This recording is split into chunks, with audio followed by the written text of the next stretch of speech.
Vegetables ഇതുപോലെ ഉപ്പിലിട്ട് നിങ്ങൾ കഴിച്ചിട്ടുണ്ടോ? കഴിച്ചു കഴിഞ്ഞാലുണ്ടല്ലോ നമുക്കിത് നിർത്താൻ തോന്നൂല. അപ്പൊ ഇതെങ്ങനെ ഉണ്ടാക്കും നമുക്ക് കണ്ടോക്കിയാലോ.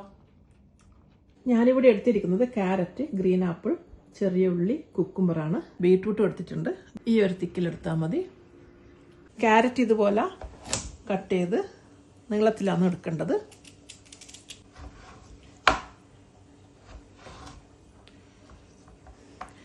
ഈ ഒരു തിക്കിലാണ് കട്ട് ചെയ്തെടുക്കേണ്ടത്. കുക്കുംബറും ഇതുപോലെ തന്നെ നീളത്തിൽ കട്ട് ചെയ്യാം. ആപ്പിള് ഗ്രീനോ റെഡോ വേണമെങ്കിൽ എടുക്കാം.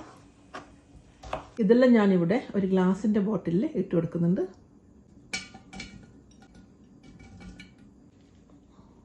ഇനി ഇതിലേക്ക് കുറച്ച് പച്ചമുളകും കൂടി ചെറുതായിട്ടൊന്ന് കീറിയിട്ട് കൊടുക്കുന്നുണ്ട്.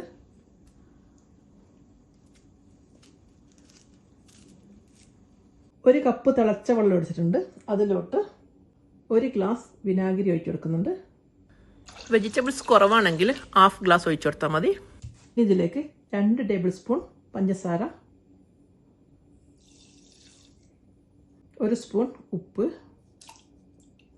എല്ലാം കൂടിയും ഒന്ന് മിക്സ് ചെയ്യുക. ഈ വെള്ളം ഒന്ന് ടേസ്റ്റ് ചെയ്ത് നോക്കിയിട്ട് ആവശ്യത്തിന് വേണമെങ്കിൽ ഉപ്പോ വിനാഗിരിയോ ചേർത്ത് കൊടുക്കാം. ഇനി ഇത് പച്ചക്കറിയിലോട്ട് ഒഴിച്ചു കൊടുക്കാം. ഇതെല്ലാം കൂടി നന്നായി മിക്സ് ചെയ്യണം. എന്നിട്ട് മൂടിയിട്ട് അടുത്ത ദിവസം എടുത്താൽ മതി.